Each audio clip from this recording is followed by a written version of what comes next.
voto consciente. E nessa noite recebemos aqui com muita alegria um homem e uma mulher, ambos candidatos a deputado estadual, mas inicialmente vamos começar aqui pela doutora Fabíola Cardi, ela que é candidata a deputada estadual pelo PROS, com domicílio aqui na cidade de Santo André, participando pela primeira vez de uma disputa eletiva e está aqui conosco para falar mais sobre as ideias, sobre o que pensa, as bandeiras a defender e, claro, a participação das mulheres na política. Doutora Fabíola, boa noite, obrigado pela entrevista. Boa noite, muito obrigada, me sinto muito honrada de ter sido convidada a participar dessa sabatina. Legal, da mesma forma, Pedro Terúgio. Pedro Terúgio é candidato a deputado estadual com base em São Caetano e é do PSOL também conosco. Primeira disputa ou não, Pedro? Primeira disputa, Leandro, boa noite a você, internauta. Deixar aqui consignado também o ótimo trabalho que você, né, Leandro, e o Carlos estão fazendo aqui na cobertura das eleições aqui na região, né, e chamar aí o internauta a ficar conosco para conhecer um pouco das nossas propostas. Sem dúvida, esse é o nosso objetivo. Vamos lá, agradecendo também o Donai Neto, presidente do PSB que está nos acompanhando. Forte abraço, viu, Donai? Pedro Mendonça, todo mundo aí nos acompanhando. Doutora Fabíola, por que a decisão de ser candidata a deputada estadual nas eleições desse ano? Bom, na verdade eu tenho sido já sondada há alguns anos, né, para entrar na política. Sempre fiz política dentro do meu consultório, sou cirurgiã dentista há mais de 20 anos, tenho meu consultório na região da Vila Luzita. Sempre me envolvi com obras assistenciais, orfanatos, asilos, enfim. E sempre fui sondada, nunca quis, e esse ano eu tive o convite pela própria fundadora do partido, a dona Cida, lá de Planaltina. Tive o prazer de conhecê-la e caí nas graças da dona Cida, e ela insistentemente, desde o ano passado, me liga de madrugada: eu preciso de você, eu quero você. E só que eu me posicionei e fiz algumas exigências, né? E resolvi aceitar, agradecer o convite e aceitar, mesmo sabendo que pela primeira vez na política é um voo alto, né? O certo seria começar lá embaixo como vereadora, mas eu fiquei muito grata e aceitei o convite. Resolvi aceitar e enfrentar e lutar, mesmo porque eu acho que nós precisamos de mulheres no cenário político, né? E nós temos que nos posicionar mesmo como mulheres guerreiras. E por isso que eu aceitei. Tá certo. Mesma pergunta, Pedro Terúgio. Por que a decisão de estrear nas urnas em outubro desse ano? E Leandro, né, primeiro apresentar aqui o pessoal, meu nome é Pedro Terúgio, né, sou advogado, formado pela PUC, onde também obtive a especialidade em contratos, onde também tive meu mestrado, também sou bacharel em filosofia pela USP, terminando licenciatura lá, professor em diversas universidades. E é a primeira eleição que eu participo, mas do que eu já contribuí já foram muitas. Eu tenho 20 anos de militância política, né, e acho que consolidado todo esse tempo na área jurídica, acho que é importante trazer agora essa contribuição para a parte do legislativo, né? Além de também ser uma vontade de diversos coletivos que a gente fez aliança. É importante colocar aqui que o pessoal não faz aliança eleitoreira, ele faz aliança programática, o PCB, né, o coletivo Juventude por Mais Direitos, os coletivos de educação, os coletivos de moradia e o coletivo de mulheres colocaram o meu nome, e aí eu estou aqui representando eles, trazendo no primeiro momento aqui uma candidatura coletiva, em que eu vou vocalizar diversos setores que estão conosco, né? Então é uma modalidade nova, para quem não conhece, curta a nossa página para poder entender. Todo mundo constrói junto e eu sou mais um porta-voz de diversos outros coletivos. É como se tivesse vários deputados estaduais concorrendo sobre a mesma legenda, né? E aí a gente está tentando trazer, eu também tenho vários projetos pessoais, principalmente quando a gente analisa, como eu também dou aula de direito, vejo diversos erros legislativos, o que pode melhorar na própria LESP. Eu tenho um dos nossos projetos é ressignificar a função do deputado estadual, né? Tornar mais acessível e operável as leis e também a própria atividade legislativa. Acho que não é cabível hoje, Leandro, a gente tem mais celulares do que pessoas. É verdade. Né? E você, para poder ter alguma voz dentro de alguma instituição pública, você precisa estar presencial. Como hoje, lá em São Caetano, né, a gente tem um grande projeto de tornar o cadastro cidadão, em que a pessoa, como em alguns outros estados já está acontecendo, ele pode opinar, né? A gente vai tentar fazer piloto com o nosso mandato primeiro, né? Eles vão opinar sobre todos os projetos que se tem, E aí depois, dando certo isso, fazendo esse projeto piloto, a gente tenta implantar em toda a LESP, em que a pessoa vai opinar sobre os projetos de lei, ele vai receber os feeds de notícia. Mais amplo. A gente entende que agora a democracia não é só apertar um botão a cada 2 anos. A gente fala muito isso. Tem que acompanhar, tem que fiscalizar. Nós vamos pontuar bastante isso aqui na conversa, porque o principal objetivo é exatamente esse. É apresentar, é colocar essas possibilidades. A gente não só fala para votar em candidatos do ABC, mas apresenta as propostas de cada um, o perfil de cada um. E até conversava nos bastidores aqui com a doutora Fabíola, falando exatamente das características desse ano. Como é que tem sido, doutora Fabíola, fazer campanha, o olho no olho nas pessoas, o que a senhora sente de receptividade, de cobrança, desse sentimento? Será que realmente nós vamos conseguir colocar na prática a renovação? Porque eu estava vendo um levantamento desde os anos 90, a gente a cada eleição fala mais em renovação. Mas a cada resultado eleitoral, menos ela acontece. Seja por conta da regra do jogo, por conta dos próprios partidos que falam em renovação, mas fazem sistemas para reelegerem cada vez mais os seus próprios oligarcas. Qual a avaliação, o sentimento das ruas nesse período que a senhora tem feito campanha? Olha, é bem difícil, né? A gente tem que se estruturar antes de sair às ruas, porque as pessoas estão descrentes. Os jovens não se interessam, né? A gente chega a bordo dos jovens, que eu acho o voto do jovem muito importante. Eles não entendem nada do que nós estamos falando, do que a gente aborda. Eles estão totalmente desinteressados. As mulheres, inclusive as mulheres, eu tenho abordado muitas mulheres, as ruas no Centro Comercial de Santo André, ali na Oliveira Lima.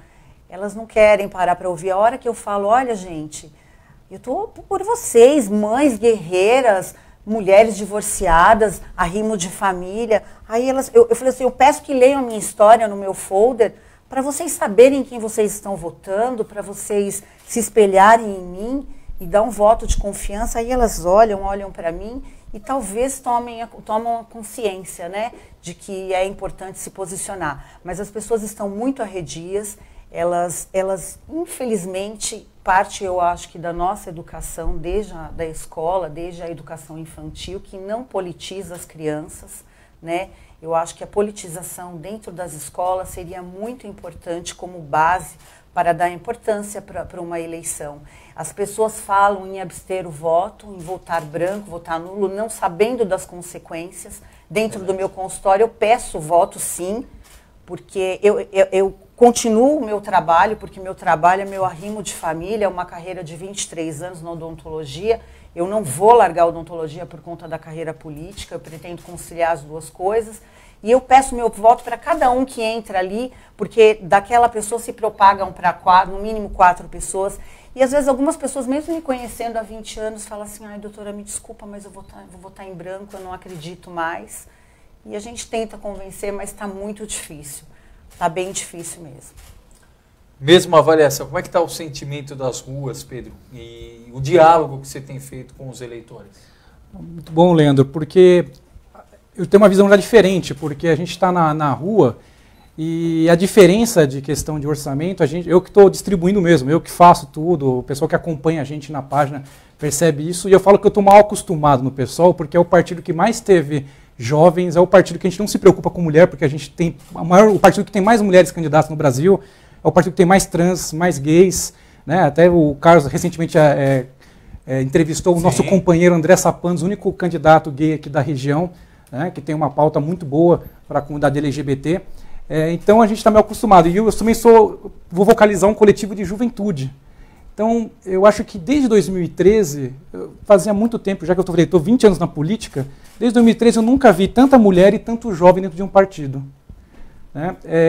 Todos os movimentos estudantis, os secundaristas que tiveram aqui mesmo em Santo André, né, no Américo Brasiliense, em várias outras escolas, que evitaram o fechamento e derrotaram o Alckmin porque queriam fechar, foram praticamente liderados por mulheres e por jovens. Eu acredito, porque a gente está, nesse mesmo, a gente vai nos rolês, estamos nos fluxos, estamos em todos os lugares onde os jovens estão, nas atividades culturais, eles estão descrentes, mas ao momento que você começa a abrir o diálogo com eles, eles percebem que pode ter alguma coisa diferente. E aí, por essa coerência que a gente já tem e já trabalha com isso, os jovens acabam aderindo mais à nossa campanha. Né? Eu acho que todo mundo está se identificando, todas as candidaturas que tiveram, o pessoal que tem as referências, de parlamentares são jovens, né? Então a gente vê a Marielle, vê a Thalíria no Niterói, vê a Áurea, que é a candidata mais votada foi em Belo Horizonte, a Fernanda também, que é jovem. Então, assim, são várias mulheres que estão, a Sâmia, que faz dobrada comigo, né, aqui federal, que é vereadora em São Paulo, também é jovem. Temos várias candidatas e várias pessoas dentro do próprio partido com os jovens. Eu acredito que eles já estão mais atentos, pesquisam mais.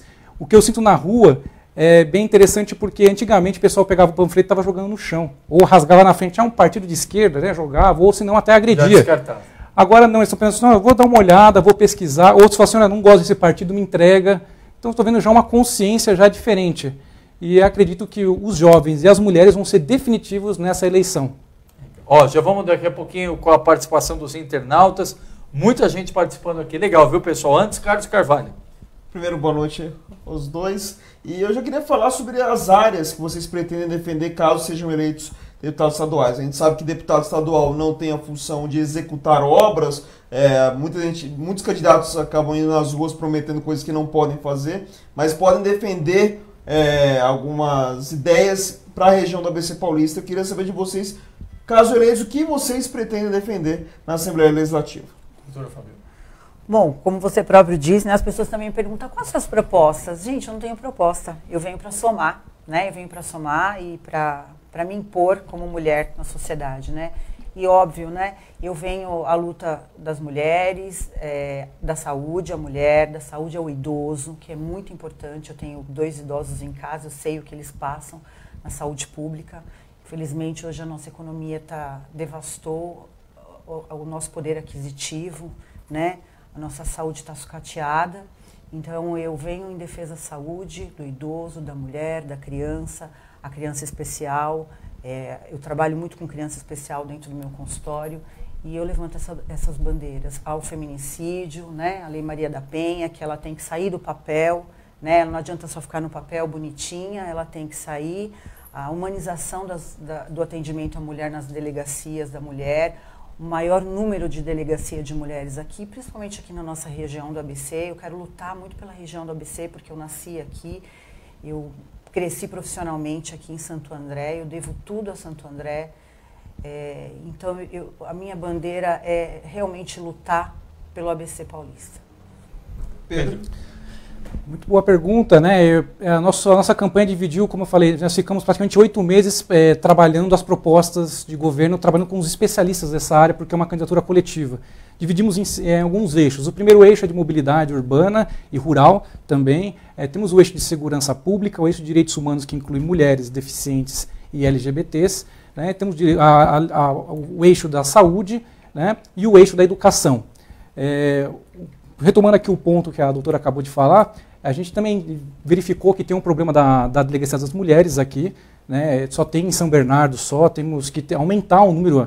E a violência da mulher, segundo os últimos dados lançados pelo Observatório do ABC de Violência, que é ligado à USC, isso mostrou que teve um aumento de violência contra a mulher com relação a estupro e violência doméstica. Então a gente está pensando aqui trazer uma outra lei que, quando traz a Delegacia da Mulher, também traga junto uma casa de acolhimento. Porque o que a gente recebe de questões das mulheres, que é um coletivo que nós estamos apoiando, é que quando você faz a denúncia para a pessoa, depois você tem que voltar para casa, o agressor, e não tem uma casa de acolhimento. E essa casa de acolhimento que a gente está querendo trazer, não só para a violência contra a mulher, mas ela ser multidisciplinar, também para LGBTs e também para as pessoas que sofreram questões de aborto, também para poder acolher essas pessoas. Temos diversas propostas para a região em si, né? Uma dessas como eu disse, trazer mais delegacias de mulheres. Eu tenho um compromisso aqui do meu gabinete ter 50% de mulheres necessariamente, se não mais. Porque eu conheço de mulheres competentes aqui na região, são muito boas. E também trazer aqui a ideia da questão do meio ambiente, até mesmo o Paulo que está nos acompanhando, ele fez o programa de meio ambiente, que é o hospital veterinário na região. A gente entende que na região metropolitana tem no mínimo 3 hospitais veterinários, nas regiões do interior, clínicas veterinárias avançadas. Porque o Brasil está sendo o país com o segundo maior número de pets no mundo e você está à mercê do mercado, mercado financeiro, né? Com todo o direito que eles têm de praticar os preços deles, mas tem pessoas que não têm condições e tem seu pet e não consegue ter um atendimento devido. A gente entende que para poder ter a realocação de diversas pessoas dessa área, também é importante ter o hospital veterinário aqui na região. Nós temos várias outras, mas a gente pode ir conversando ao longo do programa. Só fazer um parênteses nessa questão. questão, Pedro, para ouvir a doutora Fabíola em relação a essa questão das mulheres. A gente até fez uma entrevista recentemente, o consórcio intermunicipal abrigou uma discussão sobre a evolução da Lei Maria da Penha. Exatamente, e também a defesa das casas de acolhimento aqui no ABC. Temos 2 casas bancadas, entre aspas, pelo consórcio, né, pelas cidades consorciadas, mais uma em Diadema, que antes também era bancada pelo consórcio, mas agora é bancada única e exclusivamente pela cidade. Isso. Doutora, ainda a mulher enfrenta e tem muito preconceito na sociedade. É possível imaginar que isso está diminuindo e tem um horizonte de acabar? O que precisa acontecer na prática para mudar essa situação de gênero e da mulher não ser mais vítima nessas ações, como a gente vê que a mulher, infelizmente, ainda é? Olha, como eu digo e sempre repito, tudo parte da base familiar e da educação dentro das escolas. A mulher ainda é, sim, muito discriminada. Nós, mulheres divorciadas, eu levanto essa bandeira de mulheres divorciadas porque eu senti na pele a discriminação de uma mulher divorciada. A minha avó me contava que na época da minha avó sempre foi aquela mulher, trabalhou, foi uma das fundadoras do Cartucho, da CBC, foi sempre uma mulher guerreira e ela sempre falava assim, nós somos discriminadas, a mulher divorciada é vista como uma mulher que não presta, que não prestava. E, infelizmente, eu me deparei com isso na pele. Quando eu me divorciei, as pessoas nos rejeitam, as pessoas não chamam mais para ir em festas, né? E nós temos, sim, uma certa vulnerabilidade. Eles nos consideram vulneráveis, mas nós não somos, e nós temos que mostrar que nós não somos vulneráveis. Eu tive também, infelizmente, o dissabor de ter que ir à Delegacia da Mulher. Foi muito difícil encontrar uma delegacia da mulher. Encontrei uma única delegacia em Santo André, uma delegacia fria, onde nós não somos tratadas assim com muito... Não somos acolhidas, né? Infelizmente, a mulher de baixa renda, a mulher mais humilde, ela também não tem o mesmo tratamento de uma mulher mais instruída, isso que eu percebi. Fiquei 4 horas ali para prestar a minha queixa, né? E realmente, quando se dá a Lei Maria da Penha, nós não temos segurança nenhuma, porque às vezes dá aquela medida protetiva, mas o réu, ele não respeita e não tem ninguém para fiscalizar. Nós estamos vulneráveis. No meu caso, não tinha ninguém para fiscalizar e a medida protetiva foi dada e não foi cumprida e continua não sendo cumprida. E não só comigo, eu converso com muitas mulheres dentro do meu consultório, eu atendo muita gente ali do CDHU, do Jardim Santo André, que são mulheres que sofrem violência doméstica, sofrem violência psicológica, apanham na rua, dentro do shopping, porque é dada a medida protetiva e não tem fiscalização, elas não têm para onde correr, mas, meu Deus, por que você não faz nada, se separa desse traste? Mas, doutora, para onde eu vou? Eu não tenho família aqui, para onde eu vou? Eu sou obrigada a me calar e ficar dentro de casa? Gente, é inadmissível ainda, na era de hoje, na era da internet, a mulher ainda sentir medo, se sentir acuada. Nós somos seres humanos, nós não podemos nos sentir acuada. Não podemos, nós temos que ter voz ativa, temos que ter alguém que nos proteja e a gente tem que lutar. E outra coisa que eu falo, vou me estender um pouquinho mais, eu não sou feminista, eu só levanto a bandeira de mulheres guerreiras que trabalham, que criam seus filhos sozinha, e não de mulheres oportunistas, porque os homens, eu tenho, nas minhas redes sociais, sou muito ativa nas minhas redes sociais, né?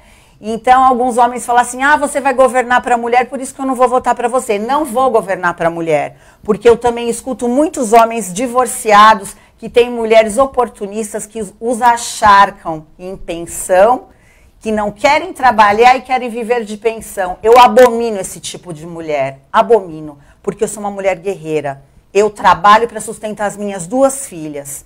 Eu não dependo de homem, desculpem vocês de eu estar falando isso, mas eu não dependo de homem, gente. Eu abomino mulher que está na TV, tem muitas famosas que estão na TV, que só vão à TV para reclamar de homem, que apanham de homem, que não recebe pensão.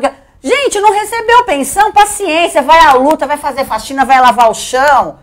Eu, graças a Deus, eu tenho a minha profissão, que eu lutei para isso, mas se eu não tivesse, eu ia lavar chão, ia lavar banheiro, porque não é vergonha nenhuma você trabalhar para sustentar seu filho, tá? Então, eu não sou feminista, eu luto por nós mulheres guerreiras, não mulheres oportunistas. Direitos iguais. Exatamente. E tem a questão das delegacias das mulheres, que outra reclamação grande aqui da região é que elas não funcionam no fim de semana. Não. Sim. E muitas vezes a maior quantidade dos casos acontece nos finais de semana, né? Exatamente. Até envolvendo a questão da bebida alcoólica, a questão de consumo de drogas, que potencializam, que já existe, né? O machismo já existente, acaba potencializando aquilo, e a mulher que sofre, ela não tem um local adequado para ir, quando tem que ir numa delegacia, entre aspas, comum, né, mais geral, podemos dizer assim, ela também não consegue apoio, porque essas delegacias também não estão preparadas para receber esse tipo de caso. Ou seja, o problema é muito maior do que a gente possa imaginar.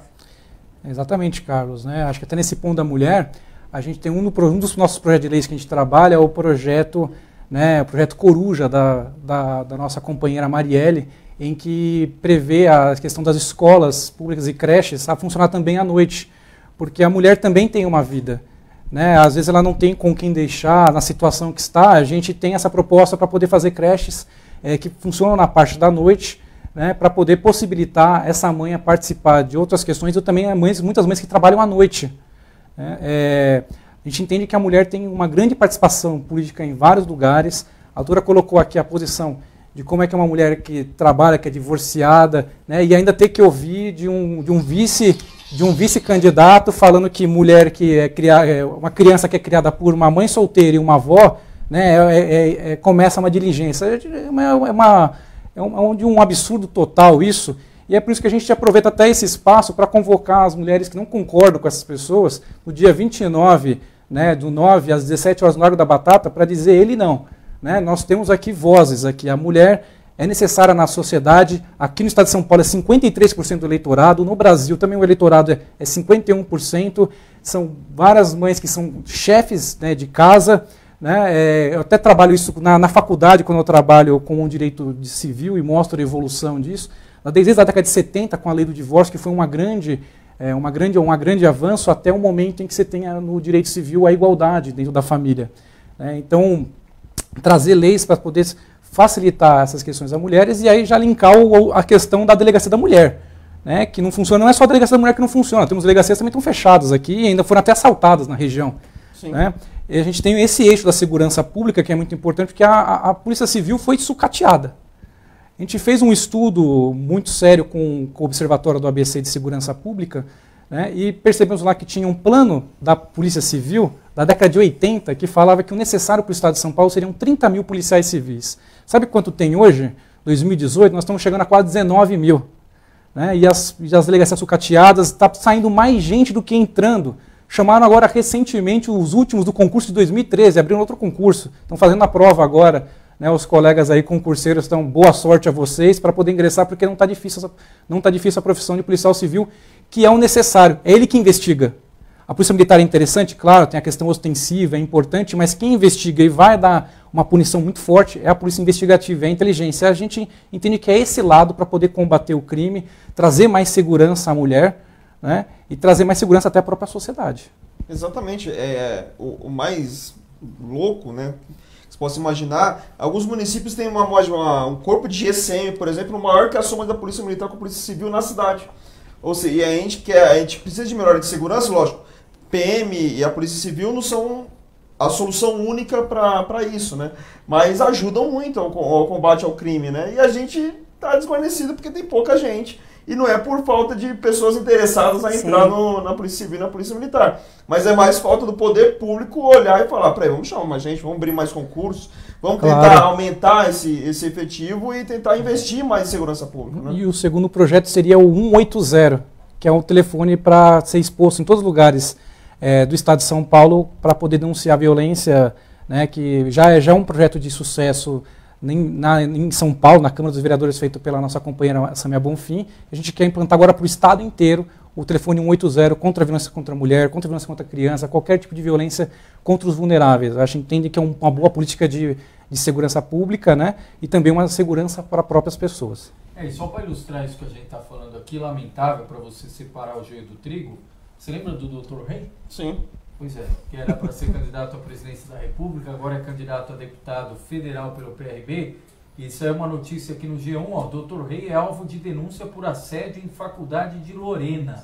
Boletim de ocorrência registrado na Delegacia de Defesa da Mulher. Candidato a deputado federal estava na universidade para dar palestra. A instituição não se manifestou. Uma jovem fez queixa, ou prestou a queixa, outra não, e diz que o médico e candidato assediou momentos antes da palestra. A Polícia Civil apura o caso e a faculdade em questão é o Centro Universitário Teresa Dávila, que não se manifestou sobre o assunto. Ele foi convidado para participar de um evento sobre estética e comunicação e a palestra foi cancelada pouco antes de ocorrer. Na página oficial, a instituição alegou que o cancelamento se deu por problemas administrativos, só para ilustrar isso daqui que a gente está falando, lamentavelmente. Que é um outro ponto em relação à mulher, né?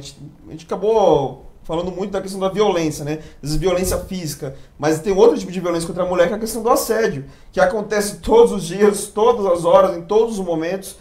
Alguns acabam se tornando públicos, como foi o caso desses malucos que jaculavam em mulheres no transporte público e tudo mais. Inclusive, uma vez uma ex-repórter nossa, Raíssa Ribeiro, ela chegou a ver um caso desse em loco. Ela estava se deslocando para a faculdade e no meio do caminho ela viu isso acontecer, então presenciou, é um grande absurdo, e isso também não é levado à frente. Às vezes parece que não tem esse controle. Em Diadema, por exemplo, foi aprovada uma lei para colocar adesivos nos ônibus indicando que o assédio é crime, assédio sexual é crime. Só que as empresas de ônibus demoraram meses para fazer essa coisa simples, um aviso simples, uma conscientização tão simples. Então, quer dizer, a gente precisa evoluir muito, não só nas nossas falas, mas também nas nossas ações do dia a dia, para tentar, de alguma forma, reduzir ou acabar com essa questão do assédio contra a mulher, né? Sim, muito. Agora, ó, participando aqui, ó, o Samuel Ferreira, vereador, concorda aqui com os dois na questão da Casa do Acolhimento. Antônio Carlos Nardini, obrigado. Rogério Garcia, coordena o PROS aqui na região do ABC, mandando um abraço para a doutora Fabíola. Adriana Castro também falando que ela acredita que um dia as mulheres serão a maioria no Congresso, tá certo? Pedro Mendonça está mandando um abraço para o Pedro aqui, falando com força da juventude que vamos vencer. Kátia Freitas falando que também acredita na mudança.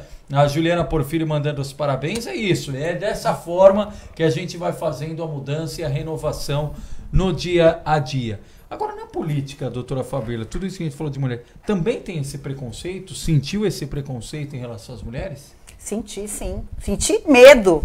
Senti os candidatos, me perdoa, candidato, mas eu senti alguns candidatos temerosos, tá? Eu ia fazer dobrada com um certo candidato e eu senti ele um pouco temeroso. Saiu fora. E graças a Deus, pela amizade que eu tenho de muitos anos com o Donizete Braga, que foi prefeito em Mauá, foi deputado estadual várias vezes, eu fui abraçada por eles, estou fazendo uma dobrada bacana com o Donizete Braga, uma pessoa que eu tenho todo o meu respeito, minha admiração, e ele acreditou em mim. Rogério Garcia também acreditou em mim, me deu maior apoio, então eu não senti essa discriminação. Graças a Deus eu não senti essa discriminação na política, eu fui muito incentivada. Somente eu acho que eu amedrontei um pouco alguns candidatos. Eu acho que a mulher com essa força e essa vontade, eu acho que ela acaba amedrontando alguns homens. A mulher muito independente, ela amedronta os homens. Por isso que às vezes ela vive sozinha. Então, mas na sociedade sim, mas na política, no meu caso não. No meu caso não, graças a Deus. Pedro. Eu até queria, seguindo nessa linha, Pedro, você já fez campanhas com a Sâmia, por exemplo, aqui na região do ABC Paulista, tudo mais, panfletagens. Você viu isso? Pessoas que de alguma forma olhavam para a Sâmia e com algum certo preconceito, por fato dela ser mulher e tentar uma candidatura a deputada federal? Sempre quando tem uma mulher, a gente já tem vários relatos, elas são assediadas. Né? O primeiro já é essa primeira violência que ela sofre. Ela não está lá para poder estar disponível lá, parece que é isso. Ela sofre. A gente não sofreu porque a gente está sempre muito bem resguardado, até mais agora com a questão da violência nas campanhas, a gente sempre anda com uma equipe muito forte, o que acaba intimidando. Mas a Sâmia mesmo sofreu vários preconceitos, a nossa companheira Isa também chegou a ser agredida ali na Câmara dos Vereadores por um vereador, né, que agora muito bem foi afastado, né, junto com a mesma doadora aqui do Aurico que doou, né, para a questão. E a gente se orgulha muito das nossas candidaturas de mulheres, né? A Sâmia, a Sara, a Cristiane, aqui também da região. Nós temos aqui a única candidata mulher, que é governadora, a professora Lisete, né? Nossa chapa de senadores tem a Silvia Ferraro e tem o Daniel Cara.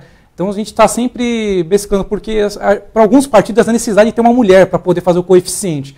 Para a gente, as mulheres que entram fazem as diferenças. A gente nem precisou pensar nisso.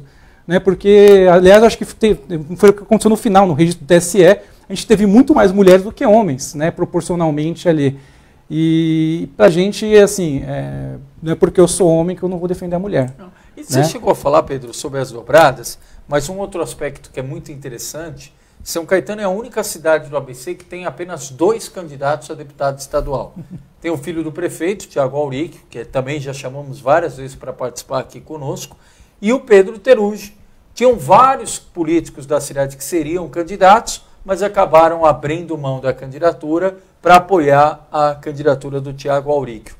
Como é que você vê essa condição de disputar contra um grupo tão grande e, mais do que isso, num universo tão pequeno de eleitores, porque a gente sabe que São Caetano sozinho não consegue se eleger deputado estadual. Como é que você tem trabalhado com essas variáveis? Olha, Leandro, é uma excelente pergunta, porque a gente sempre enfrentou, né, de hoje, a gente sempre enfrentou, foi a única oposição da cidade. Nós temos lá 19 vereadores, que praticamente são 19 pessoas que estão junto com o prefeito. Né, e agora a gente viu que todo mundo desistiu da candidatura para apoiar um filho do prefeito. A gente mostrou a grande diferença que tem da política. As pessoas que estão conosco estão porque acreditam numa nova política, acreditam que é possível, que os sonhos podem governar. Né, e a saber disso, as pessoas fazem campanha voluntariamente para mim.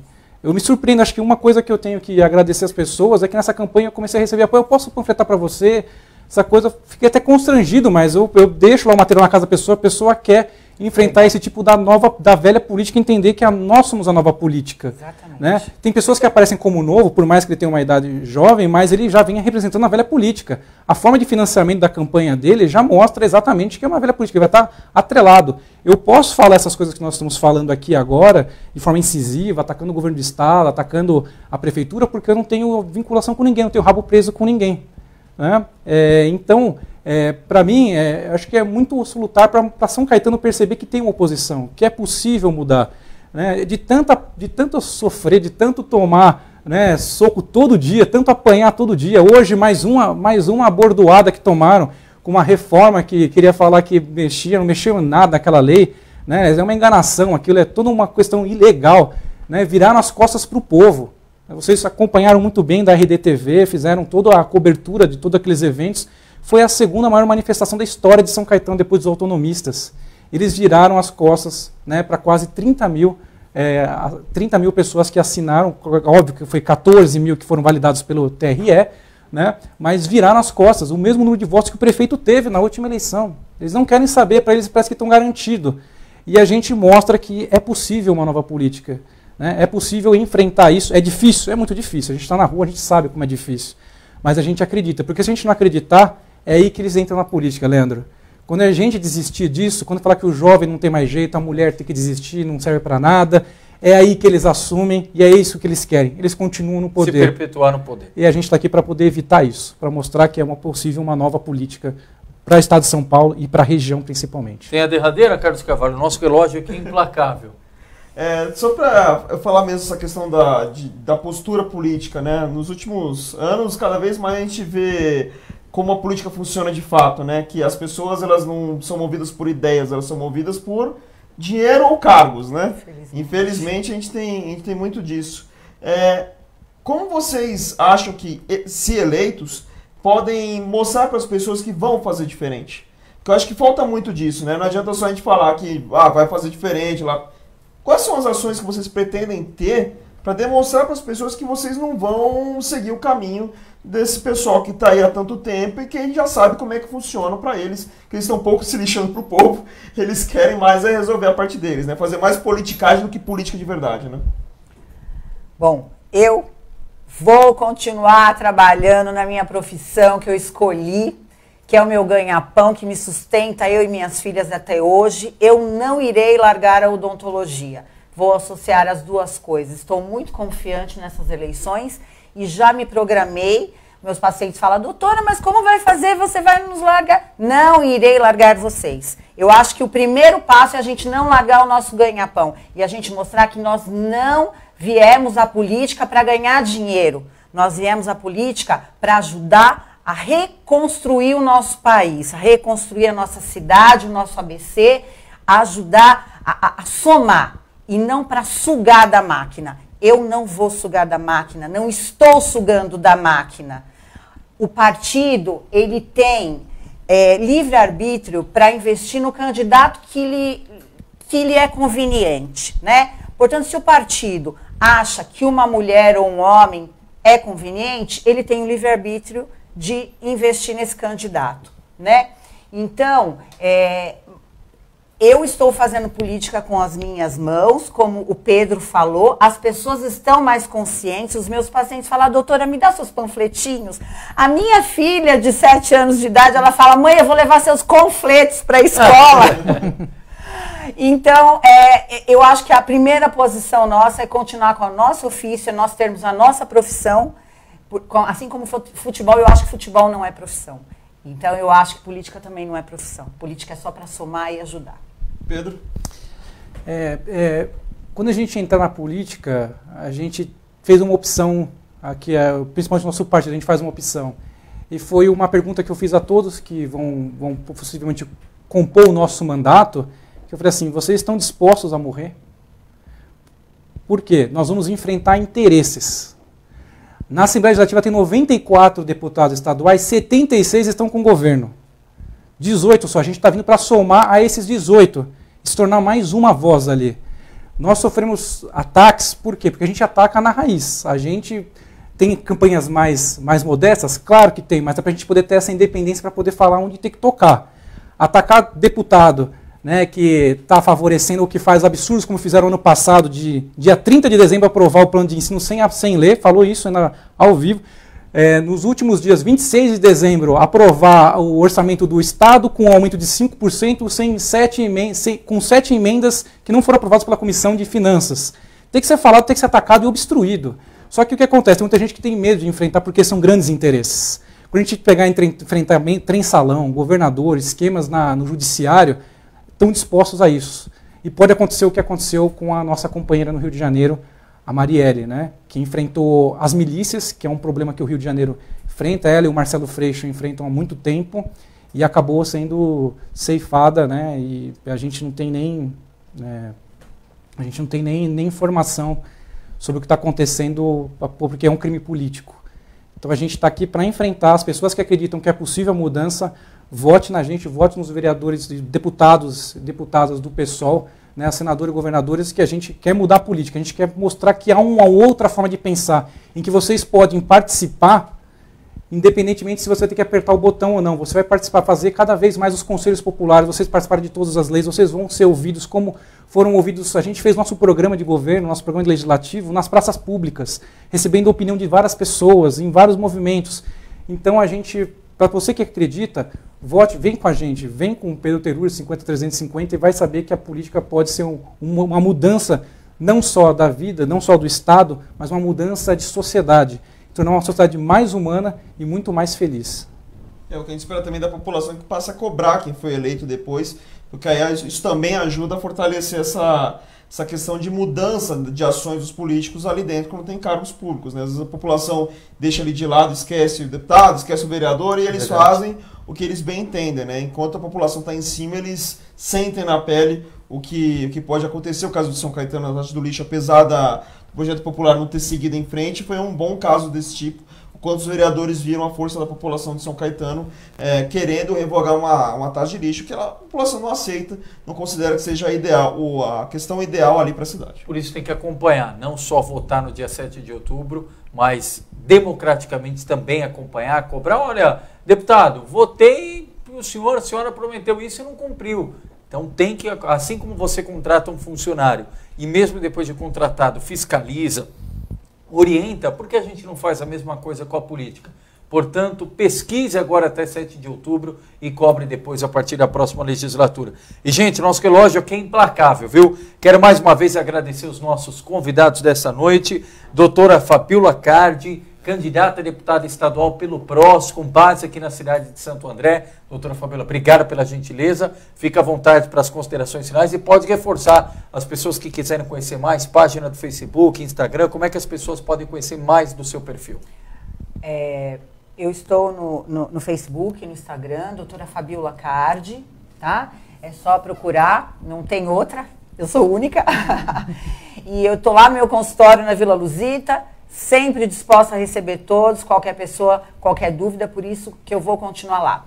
Eu peço o voto de vocês, nós precisamos de mais mulheres no cenário político. Mulher é boa administradora, é mãe, é tudo de bom, mulher. Então eu peço seu voto, doutora Fabíola Cardi, candidata a deputada estadual, 90497. Muito obrigado pelo convite, agradeço imensamente. Tá certo. Da mesma forma, Pedro Teruggi, candidato a deputado estadual pelo PSOL, com base em São Caetano do Sul. Pedro, obrigado pela gentileza da entrevista. Fica à vontade para as considerações finais e reforçar os contatos para as pessoas conhecerem mais o seu perfil também. E, Leandro, agradeço o convite da RDTV, que faz um trabalho muito bom aqui na região do ABCDMRR, né? E agradecer você, internauta, que ficou até agora ouvindo as nossas propostas, querendo conhecer mais, acesse no Facebook, no Instagram, Pedro Teruggi 50350. Nós temos diversas propostas, a interação é sempre constante. Lá também vai ter o nosso número do WhatsApp, que a gente tem grupos que discutem a política. E se você também é igual a gente, que acredita que é possível mudar, que do jeito que está aí, não dá mais para continuar, né? Você vê aí o pessoal que fala de um jeito de um dia, do outro já está com outras pessoas abraçando, beijando a mão ali, né? Aquele que vira as costas para a cidade, como aconteceu em São Caetano. O PSDB aqui está terrível na região, né? Com má gestão em vários hospitais, né? Aqui em São Caetano com a questão da taxa de sobretaxação, aqui em Santo André também com vários problemas, em Mauá, Diadema, tá terrível. Não dá mais para aguentar esse tipo de política e quem sofre é a gente. Eu estarei lá na LESP com vocês, né? Por que eu falo com vocês? Porque vocês estarão junto com o nosso mandato, vai acompanhar, interagindo como interage hoje foi com a minha pré-candidatura, como foi com a minha candidatura e como será no meu mandato, né? Conto com vocês nesse apoio, acreditem que é possível mudar a política, não desistam dela, não desistam do Estado de São Paulo, da nossa região e do Brasil, né? Quando chegar no dia 7, vote lá. 50 professora Lisete, governadora, 350 deputado estadual, Pedro Teruggi, 5.000 Sâmia Bonfim. Dia 29, lá no Largo da Batata, conto com vocês contra o machismo e contra qualquer opressão contra a mulher.